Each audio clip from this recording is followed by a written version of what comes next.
함께 나눌 하나님의 말씀, 요한복음 10장 10절 말씀 보도록 하겠습니다.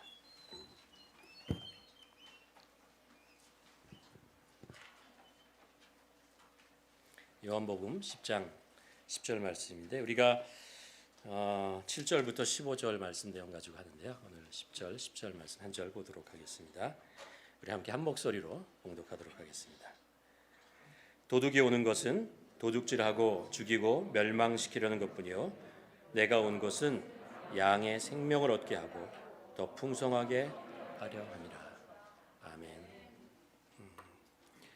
오늘 말씀 여러분 보시면 아시겠지만 예수님께서 이 땅에 왜 오셨는지, 예수님께서 무엇을 하시려고 했는지, 그리고 무엇을 이루었는지라는 것을 오늘 본문을 통해서 알 수 있습니다. 한 가지로 딱 찾는다, 한 단어로 찾는다면 생명이죠. 생명입니다. 생명을 우리에게 주시고 생명을 더 풍성하게 하시려고 이 땅에 오셨다라는 말씀을 우리가 오늘 본문을 통해서 보게 됩니다. 계속해서 이제 찬양할 때도 기도할 때도 우리가 들었지만 오늘이 이제 하누리 교회가 설립된 지 12년째 되는 그런 해입니다. 제가 한국에서 다니는 교회가요, 작년이 112년 됐거든요. 그러니까 12년 그러면 굉장히 그렇게 길지 않은 시간 같이 느껴질 수 있지만 사실은 그렇지 않다는 것을 알 수 있습니다. 왜냐하면 이 12년의 기간 동안에 하나님께서 우리에게 해주신 여러 가지 풍성한 은혜가 있기 때문에 그렇습니다. 많은 분들이 또 수고하시고 애쓰시고 땀 흘리고 또 기도도 많이 해주시고 무엇보다도 하나님께서 우리를 긍휼히 여기셔서 보호하시고 지켜주시고 또 인도하시고 조금씩 그래도 주님의 뜻을 알아가며 이렇게 나갈 수 있도록 해주신 거 감사드리고, 또 특별히 오늘 이따 4시에 임직식을 하지만 또 교회의 일꾼들이 세워지는 이 이런 일들이 또 이루어지고 있다는 것, 그것이 하나님께 큰 감사라고 생각을 합니다. 오늘 그래서 하누리 교회에 대한 이야기를 좀 해보려고 합니다. 하누리 교회, 하나님께서 하누리 교회가 어떤 교회가 되기를 원하시는지, 하누리 교회가 가지고 있는 정체성은 무엇인지라는 것도 있잖아요. 우리가 가지고 있는 핵심 가치였잖아요. 이런 것은 무엇인가라는 것들을 우리가 나누려고 했는데 지문선 장로님께서 기도로 다 하셔가지고 제가 반복하게 되었습니다. 감사한 것은 제가 설교로 준비하고 이렇게 했던 것과 장로님께서 기도로 하시는 것하고 거의 틀리지 않다는 것을, 비슷하다는 것을 보고 우리가 이 많은 12년 동안 지내면서 하나님께서 우리 교회에게 주셨던 정체성, 이런 것들을 서로 공유하고 있는 것이 아닌가라는 그런 고마운 마음을, 감사하는 마음을 갖게 되었습니다. 여러분이 우리 주보를 보시면요, 주보에 처음 이제 보면 하누리교회 비전이라는 것이 나옵니다. 그렇죠? 세상 모든 민족이 하나님을 예배하는 그때까지 우리가 예수님의 제자로 계속대로 변화되기를 원하고 우리뿐만 아니라 우리 다음 세대도 함께 세워져가는 성교적 공동체가 되기를 원한다라는 것. 그리고 그것으로부터 나온 많은 은혜와 사랑이 복음이 우리뿐만 아니라 우리 주위에 있는 많은 민족들에게 전해졌으면 좋겠다. 그런 꿈을 가지고 있고 그것이 우리 교회를 이 땅에 하나님께서 세우신 이유라고 우리가 확신하며 지금까지 왔습니다. 이 비전 선언문에 나오는 것들을 저희 교회 홈페이지에 보면 3가지 단어로 정리해져 있습니다. 홈페이지를 딱 열면 3가지 단어로 나오는데 첫 번째가 뭐냐면 우리 교회는 복음적 공동체다라는 이야기입니다. 두 번째는 선교적 공동체다. 세 번째는 다음 세대와 함께 성장하는 공동체다라는. 여러분 이 말씀을 이렇게 단어를 보면 우리가 소중하게 여기는 가치가 무엇인지 이런 것들을 알 수 있지 않습니까? 이 말씀에 대한 것들은 왜 우리가 이런 것들을 하누리 교회의 그 가치로 여겨야 되는, 이 시대에 왜 이것이 이렇게 중요한가라는 것들을 우리가 성경을 통해서 이것저것에서 많이 확인할 수 있습니다. 오늘 우리가 보고자 하는 이 말씀에도 마찬가지로 이제 예수님께서 말씀하시는 것을 보는데요. 오늘 말씀을 보면 예수님께서 비유적으로 예수님이 누구신가라는 것을 2가지로 우리들에게 말씀하고 있습니다. 하나는 나는 양의 문이다 라고 얘기하시고, 또 하나는 나는 선한 목자다 라고 말씀하고 계십니다. 그 7절에 보면 그러므로 예수께서 다시 이르시되 내가 진실로 진실로 너희에게 이르노니 나는 양의 문이다. 이 의미는 뭐냐면요, 9절에 가서 예수님께서 또 설명해 주십니다. 내가 문이니 누구든지 나로 말미암아 들어가면 무엇을 얻는다고요? 구원을 받는다는 거예요. 또는 들어가며 나오며 물을 있잖아요. 생수를 얻게 될 것이다 라고 얘기하고 있습니다. 첫 번째, 저희 교회가 하늘의 교회, 하나님께서 우리 교회가 이런 모습으로 성장하기를 원한다라는 것, 우리가 마음속에 간직하는 것 첫 번째가 이것입니다. 하늘의 교회가 복음적 공동체가 되었으면 좋겠다. 교회는 예수 그리스도가 없으면 생길 수가 없습니다. 예수 그리스도의 십자가 때문에 생겼고, 예수 그리스도께서 우리 안에 오시고 우리를 구원하셨기 때문에, 우리에게 생명을 주셨기 때문에, 우리가 살아가는 이유를 주셨기 때문에 우리가 이곳에 모여 있는 것입니다. 예수 그리스도는 우리의 신앙에, 우리의 생명을 구하는 것뿐만 아니라 우리의 삶의 중심이 되고 우리의 공동체의 가치가 되는 것입니다. 그리고 우리가 세상 속에서 살아가는 이유가 되는 것, 그것이 바로 예수 그리스도라는 것을 알 수 있습니다. 우리가 교회에 그래서 이렇게 공동체 안에 들어오는 것, 다른 것 따지는 게 하나도 없어요. 우리가 같이 나누고자 하는 거 다른 거 없습니다. 딱 한 가지입니다. 우리 예수 그리스도 같이 나눕시다라는 거죠. 예수 그리스도 우리 같이 알고 그분을 만나고 그분으로 인해서 생명을 얻고 그분 때문에 우리가 변화가고 그런 사람이 됩시다. 그런 공동체가 됩시다라는 거죠. 그래서 교회라는 무엇이냐의 첫 번째 정의는 이것입니다. 교회는 십자가로 인해서 세상으로부터 부름받은 하나님의 백성이다. 십자가 때문에, 예수 그리스도 때문에 우리가 이 땅에, 이곳에 오게 되었다는 것입니다. 그래서 우리는 하나님의 백성이라고도 하면서도 하나님의 가족, 권속이라고 얘기를 합니다. 그리고 복음이라는 것이 우리가 살린 것, 근데 그것으로 끝나는 것이 아니고요. 사실 복음이라고 하는 것이 나에게 생명을 주고 구원을 주었지만 이것으로 끝나는 것이 아니고 그것이 내 삶에 임팩트가 돼서 내 삶을 변화시켜야 된다는 거죠. 복음이라고 하는 사도 바울이 얘기한 것처럼 능력이라고 하잖아요. 이 능력이 내 안에 들어왔는데 나의 삶이 변화되지 않는다, 이런 일은 없습니다. 이런 일은 없습니다. 복음이 우리에게 들어왔다면 그것이 나의 삶을 조금씩, 아니면 어떤 경우에는 갑자기 변화시킨다는 거죠. 그래서 복음의 가치라는 것이 있습니다. 그래서 이것을, 복음이 나에게 들어와서 나를 변화시키는 교회, 우리를 변화시키는 교회가 되자라는 것이 이제 복음적 교회가 되자, 복음적 삶을 살아가자라는 것입니다. 예를 들면 성경에 보면 바리새인 사울이라고 나오지 않습니까? 예수님의 제자들을 잡아서 핍박하고 그리고 감금하고 이런 사울이, 바리새인 사울이 예수 그리스도를 만나고 복음을 접하고 나니까 그가 변하잖아요.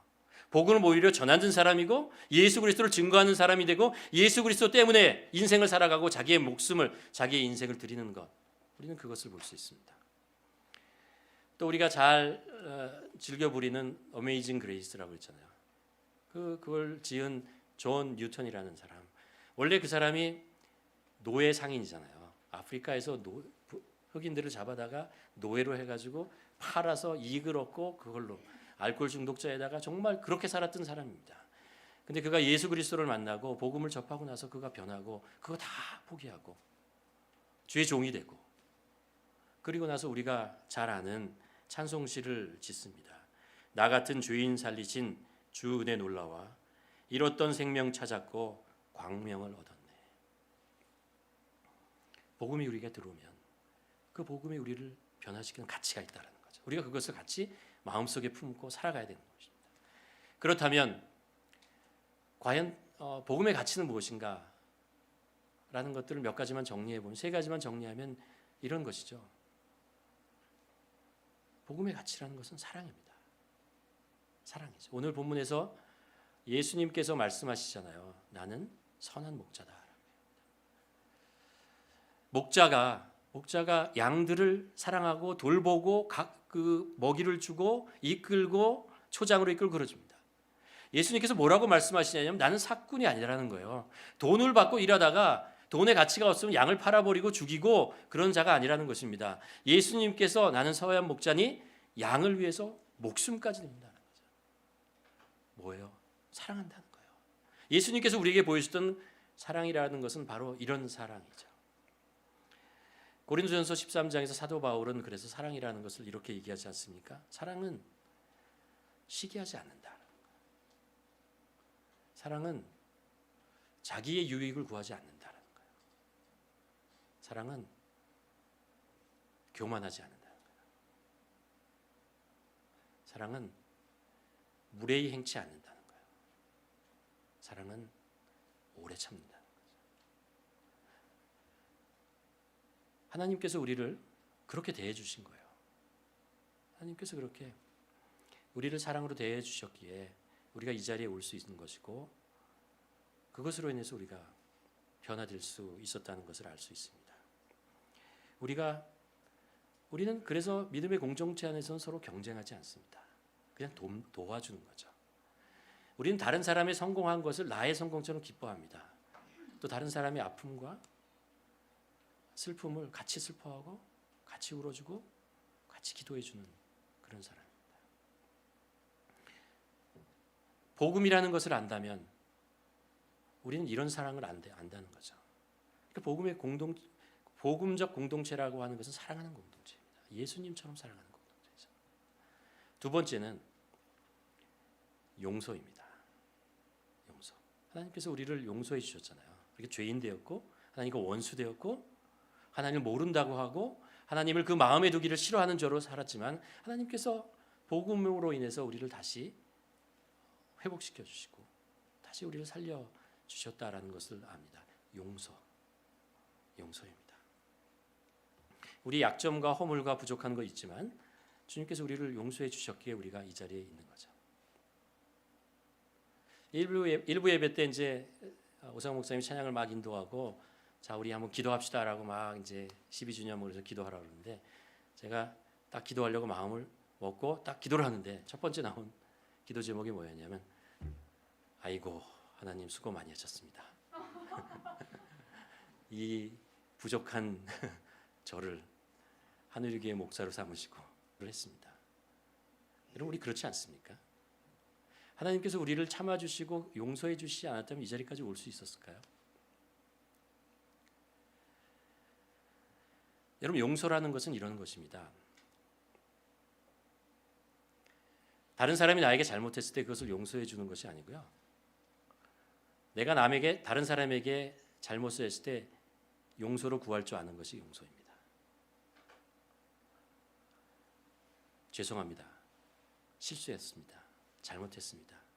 이야기를 해본 적이 없는 진심으로 이것을 누구에게 얘기해 본 적이 없는 사람이라면 용서에 대해서 잘 모르는 거예요.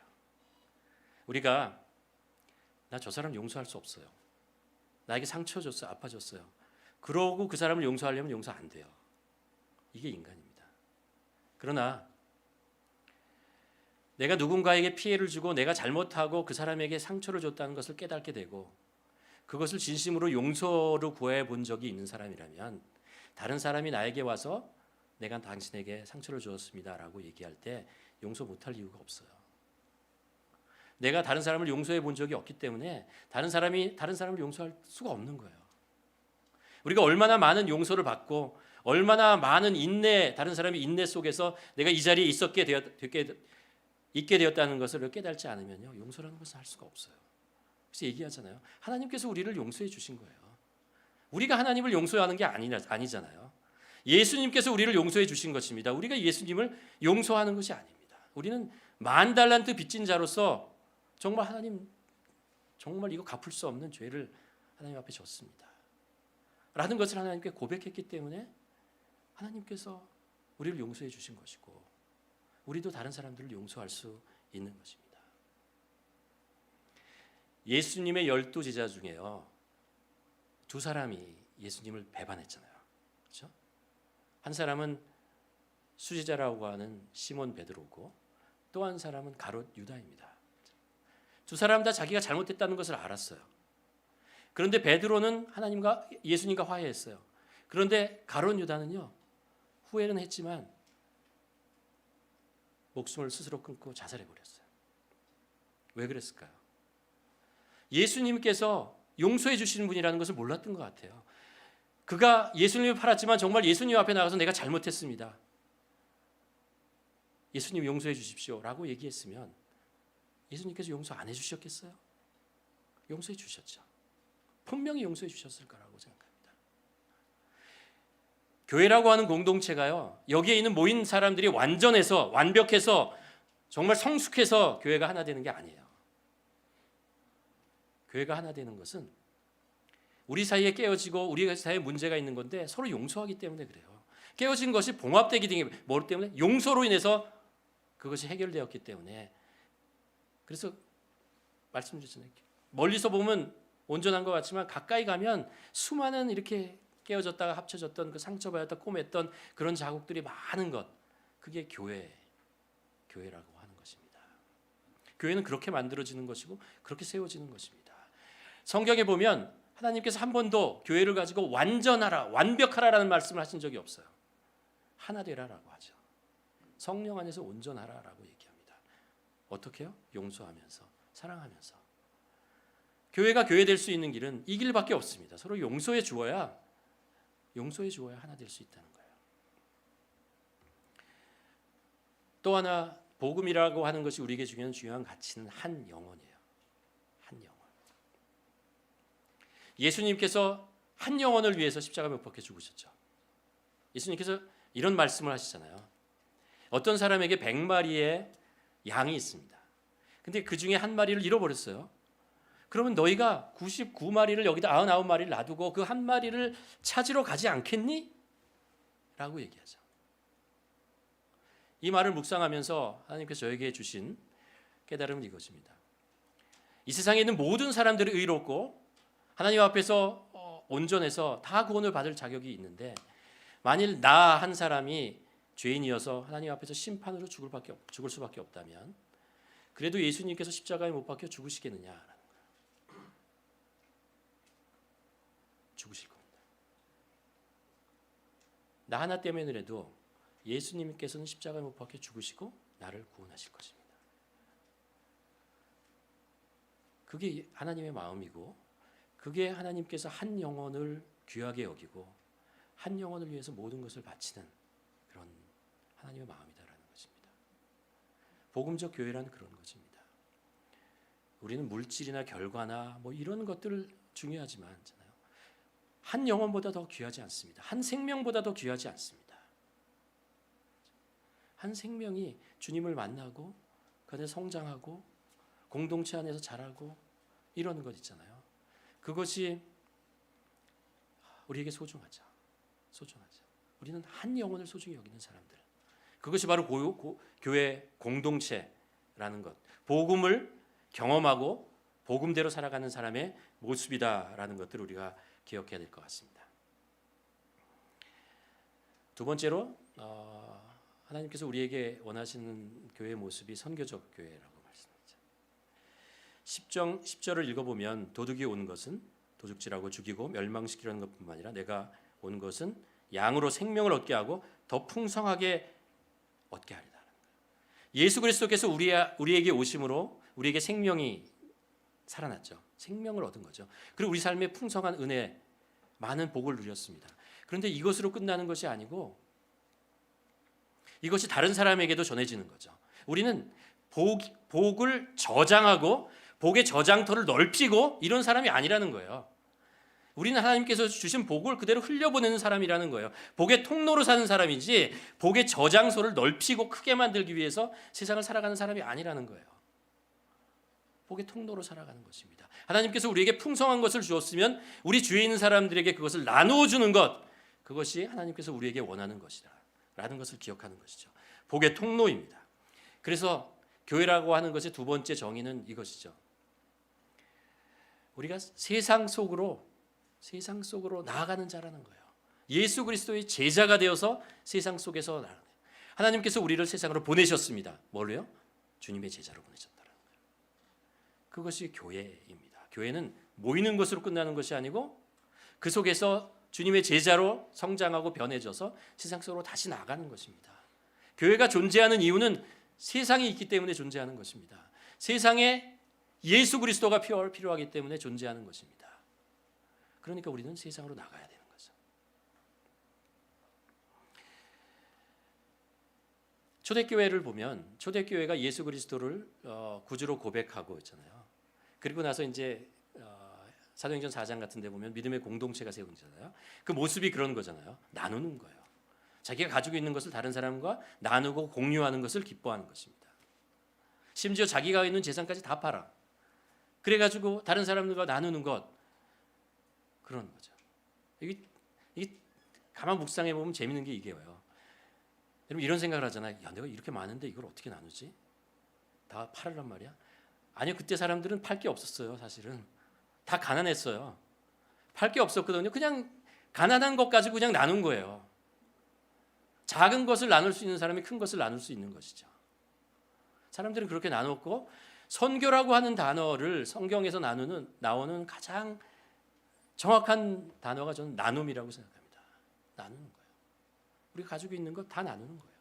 하나님으로부터 받았다고 생각하는 것, 내가 노력해서 내 능력을 얻었다고 생각하는 것 안 나눠도 돼요. 괜찮아요. 그러나 이것이 하나님으로부터 왔다고 생각하는 것, 하나님이 주셨다고 생각하는 것, 그것은 나눠야 됩니다. 그건 나눠야 된다는 거죠. 그러기 위해서 내가 누리고 그것을 나누라라는 것입니다. 교회가 태동할 당시쯤 로마 제국에는 인정받을 수 있는 사람의 권리를 행사할 수 있는 계층이 세 종류의 사람이 있었습니다. 남자, 자유인, 그리고 성인이었어요. 여자, 아이, 노예는 급이 달라요. 사람으로 인정, 권한을 다 누리지 못해요. 근데 이게 복음이 전파되면서 성경 말씀, 예수 그리스도의 말씀이 이렇게 전해지는데, 예수 그리스도의 말씀 속에 우리가 알잖아요. 예수 그리스도께서 누구와 함께 계셨습니까? 누구를 소중히 여기라고 합니까? 어린아이, 소외된 자, 죄인, 장녀, 노예, 전쟁에서 끌려온 포로, 나그네, 이런 사람들을 귀하게 여겨야 된다. 이런 사람을 도와준다. 초대교회 사람들은요, 진짜로 그렇게 했어요. 초대교회에 대한 책을 읽어보면요, 지금으로서는 도저히 이해할 수 없는 일도 있었어요. 어떤 일이 있었냐면, 그 당시에 사회가 문란해가지고 사생아 막 이렇게, 그러니까 아기를 낳으면 그냥 그 쓰레기 있는데 갖다 버리는 거예요. 그런 아이들이 많았습니다. 근데 그리스도인들이 그런 아이들을 데려다가 키웠어요. 왜냐하면 이 생명이 소중하다는 것을 알았기 때문에 그 아이를 데려다가 키우고, 주위에 있는 사람들이 이상하게 본 거죠. 또 심지어 이런 사람들이 있었습니다. 복음을 전하기 위해서 스스로 전쟁 포로가 돼서 팔려가요. 로마로부터 로마 북쪽에 있는 야만인들이 쳐들어오면 그들에게 복음을 전하기 위해서 자기를 전쟁 포로로 팔아요. 잡혀가지고 그냥 팔려요. 노예로 가는 거예요. 그리고 거기서 복음을 전하는 사람도 있었습니다. 우리가 기념하는 세인트 패트릭 데이 있잖아요. 그분은 어떻게 한 거냐면, 영국에 살다가 해적에게 잡혀가지고 아일랜드로 잡혀가요. 그래서 몇 년을 자라다가 거기 고생 엄청 하죠. 그러다가 겨우 도망을 왔어요. 그리고 이제 나중에 사제가 되고 복음을 받아들이고 사제가 됩니다. 그리고 나서 거기로 다시 가요. 그래서 그곳에서 복음을 전해요. 이런 일들이 사람들 사이에서 계속, 내가 받은 복음이, 내가 받은 사랑이 나에게 머물러서 안 되고 주위에 있는 사람들에게 흘러가야 한다는 것을 알았고, 그만한 가치가 나에게 있다는 거죠. 내 안에 온 이 복음이 그만한 가치가 있다는 것입니다. 그래서 그걸 나누자라는 거죠. 자꾸 나누자라는 것입니다. 예수님께서 말씀하십니다. 너희가 서로 사랑하면 이로써 모든 사람이 너희가 내 제자인 줄을 알리라.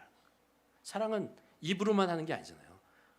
사랑은 명사가 아니고 동사라고 하잖아요. 행동을 하는 것입니다. 사랑은 우리끼리만 사랑하는 게 사랑이 아니잖아요. 그렇죠? 우리 주위에 있는, 우리가 속한 공동체, 이 교회뿐만 아니라 교회 밖에 있는 내가 있는 공동체 속에서 그 사랑을 나눔을 하는 것이, 그것이 바로 사랑이죠. 사실 기독교의 가르침이 전파되는 새로운 곳에서는 늘 충돌이 있었습니다. 하고 따돌림을 받고 그랬습니다. 그런데 이 복음을 가져온 사람들의 삶을 보니까 그건 더 이상해요. 왜 저 사람들에게는 우리가 가지지 못하는 저런 사랑이 있고, 저 사람들에게는 우리가 가지지 못하는 기쁨이 있고, 저 사람들은 우리가 가지지 못하는 그런 은혜가 있느냐 말이에요. 그래서 그 사람들의 삶을 보면서, 살아가는 모습을 보면서 마음이 열리고 예수 그리스도를 받아들이는 그런 일들이 생기는 것이죠. 예수님께서 비유로 이런 말씀을 하셨죠. 네 종류의 밭에 씨를 뿌린다 그랬잖아요. 그 중에 첫 번째가 뭐냐면 길가에 딱딱하게 사람들이 많이 다녀가지고 딱딱한 길가가 되는 곳에 씨가 떨어졌어요. 근데 그 씨가 땅 속에 들어가야 살잖아요. 근데 딱딱하니까 들어가지 못해요. 그러니까 새가 와서 그것을 쪼아 먹고 갑니다. 가만히 묵상하면서 그런 생각합니다. 아니, 이 농부는 왜 거기다가 씨를 뿌리는 거야? 어차피 들어가지도 않을 텐데 왜 그곳에다가 씨를 뿌리는 거야? 씨 낭비하는 거 아니야? 여기 옥토 있잖아. 여기다 한번 뿌려.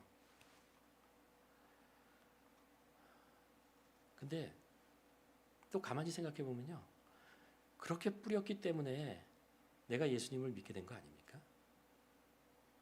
가만 생각해 보면 내 심령이, 내 마음이 딱딱하고 완악하고 씨가 들어와도 들어갈 수 없는 그런 이기적인 그런 모습으로 살아갔던 것이 내가 아닌가.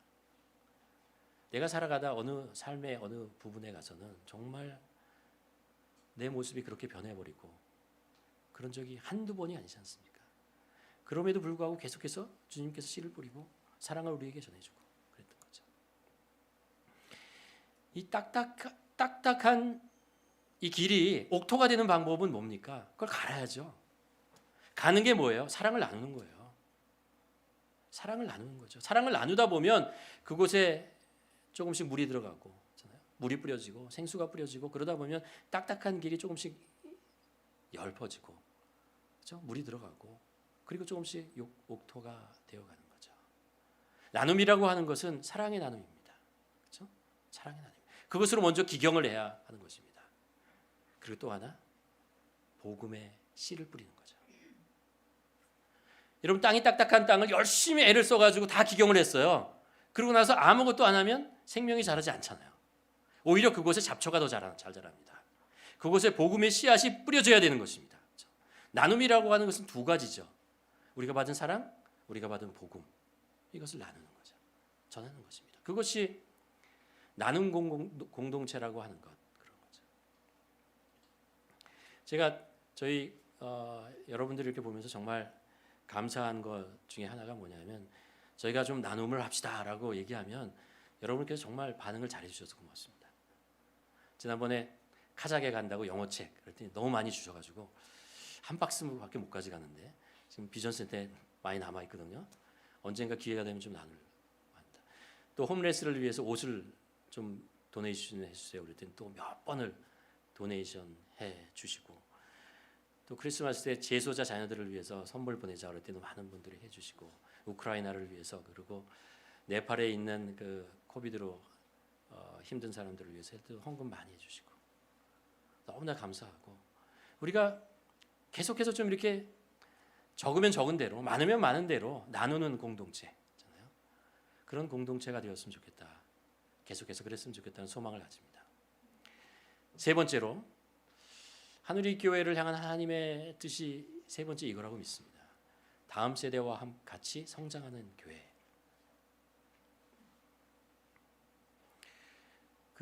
제가 이 말씀을 드리면서 이제 두 가지 이야기를 했었는데, 하나가 이제 사사기 초반에 나오는 얘기 기억하시죠? 여호수아와 그 백성들이 가나안 땅으로 들어왔습니다. 약속의 땅에 들어왔고, 그것을 하나님의 능력과 하나님의 순종하면서 여리고성으로부터 해서 그것을 다 점령했어요. 그리고 12지파가 그곳에 다 정착하며 살았습니다. 그리고 나서 세대가 넘어갔는데, 여호수아와 그리고 하나님의 능력을 경험했던 세대가 지나가고 나서 그 다음 세대가 하나님을 기억하지 못하고 그 땅에 있는 아름다움과 그 땅에 있는 기쁨과 그 땅에 있는 우상들에게 빠져서 하나님을 모르는 거예요.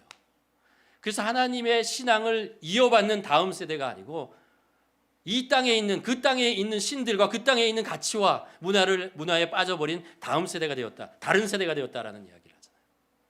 이 가슴 아픈 거죠.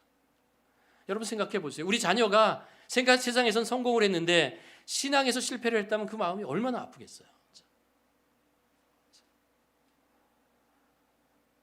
우리가 이 세상에 살아야 길게 살아야 100년입니다. 100년 사는 거예요. 그 100년 하고 나면 다 흙으로 가는 거죠. 예수 그리스도를 모르면. 그런데 그것을 위해서 우리의 소중한 이 시간이라고 하는 인생이라고 하는 삶을 그것을 위해서 바친다. 어리석죠. 제 얘기가 아닙니다.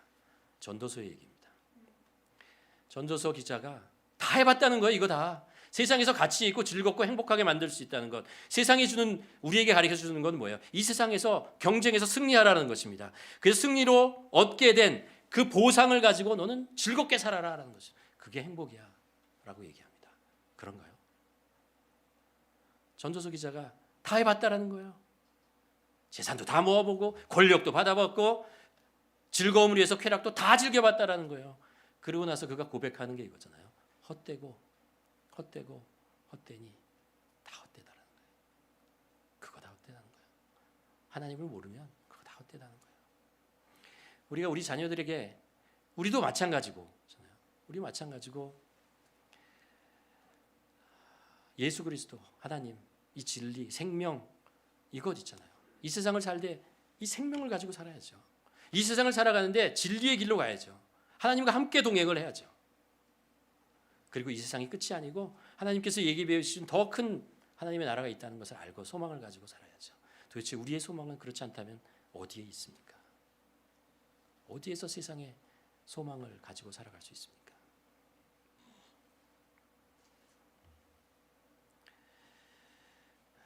그래서 이런 말씀 드렸죠. 우리들에게는 선교지가 두 곳이 있다라고 말씀드렸죠. 하나는 복음을 받아들이지 못한 그 민족, 그 나라, 그곳입니다. 또 하나는 이 세상의 그 가치와 이 세상의 교육 시스템 속에서 이 세상을 목적으로 위해서 교육받고 있는 우리들의 자녀, 우리들의 가정이 선교지입니다. 선교지예요. 우리 자녀들이요, 이 세상에서 일주일에 30시간, 40시간 교육받아요. 기독교의 가치와 전혀 관계없는 것 가지고 교육을 받고 그것에서 자라나고 있습니다. 그 아이들이 어떤 가치관을 가지고 살겠습니까? 어떤 인생관, 세계관을 가지고 살아가겠습니까? 그래서 우리 가정과 우리 교회가 협력해서 이 자녀들을 계속해서 성경 말씀을 가지고 그들을 가르치고 그들에게 복음을 전수해 줘야 한다라는 것이죠. 여러분 동의하십니까? 여러분 지혜롭고 믿음을 가지고 우리 자녀들에게 이 사랑과 이 진리의 말씀을 이렇게 나누는 거죠. 나눠야 하는 것입니다. 무엇보다도 우리가 그들에게 믿음의 본이 되어야 됩니다. 믿음의 본이 되어야 되는 거죠. 우리가 읽고 깨달은 성경 말씀을 그들에게 나누는 거죠. 가르치는 게 아니고 나누는 거죠. 우리가 어려움과 힘듦과 역경이 왔을 때 그것을 기도하면서 믿음으로 그것을 이겨내는 모습을 그들에게 보여주는 것이죠. 우리가 살아가면서 조금씩 우리의 성품이나 우리가 살아가는 모습이 예수 그리스도 때문에 조금씩 변화하고 성장해가는 모습을 우리 자녀들이 볼 수 있도록 오픈해 줘야 하는 것입니다. 그러면서 자녀들은 저 하나님이 있구나. 우리 아버지, 우리 어머니의 하나님이 계시는구나 라는 것을 알고 나도 그 하나님 만나고 싶다. 그 하나님 알고 싶다 라고 하는 거죠. 우리는 이 교회에서 또 우리가 함께 우리 자녀들을 또 믿음으로 말씀을 가르치고 해야 하는 거죠. 여러분 우리 교회 유아 아동부에 아이들이 한 40명 있어요. 그리고 청소년부에 한 60명 있어요. 근데 교육자는 딱 2명밖에 없거든요. 이게 되겠어요? 100명의 아이를. 근데 되는 이유가 있어요. 왜냐하면 교사로 섬기는 분들이 있어서 그래요. 청년 중에서도 교사로 하고 장년 중에서도 교사로 하고 그래서 교사로 한 40분이 섬기세요. 그러니까 이게 되는 것이죠. 지난번에 제가 이 말씀을 드리면서 여러분에게 했던 거 기억나세요? 여러분 살면서 인생에서 한 2년 정도 적어도 한 2년 정도는 교회 학교에서 선생님으로 아니면 보조교사로 꼭 한번 섬겨 보시기 바랍니다. 저도 어려서부터 교회 생활하면서 여러 가지 봉사 이것저것 다 해보았습니다. 근데 가장 기억에 남고 보람 있는 거요 교사예요. 교사예요. 정말 보람 있어요. 1년, 2년, 3년, 10년이 지나도 기억나요. 왜냐하면 그 아이가 잘하는 걸 보거든요.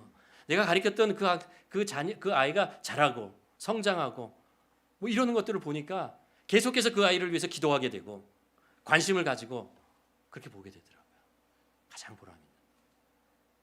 여러분 우리 교회가 정말 자라나는 우리 자녀들과 함께 성장하는 그런 교회가 됐으면 하는 그런 소망을 가지고 있습니다. 말씀을 마무리하면 저희가 지난 12년 동안에 하나님께서 우리 교회를 한우리 교회를 어떤 모습으로 성장하기를 원하시는지를 저 나름대로 묵상하고 그리고 고민하면서 이런 말씀을 여러분에게 전했습니다. 여러분 진짜 우리가 복음적 삶을 살기를 원합니다. 선교적 삶을 살고 다음 세대와 함께 같이 성장하는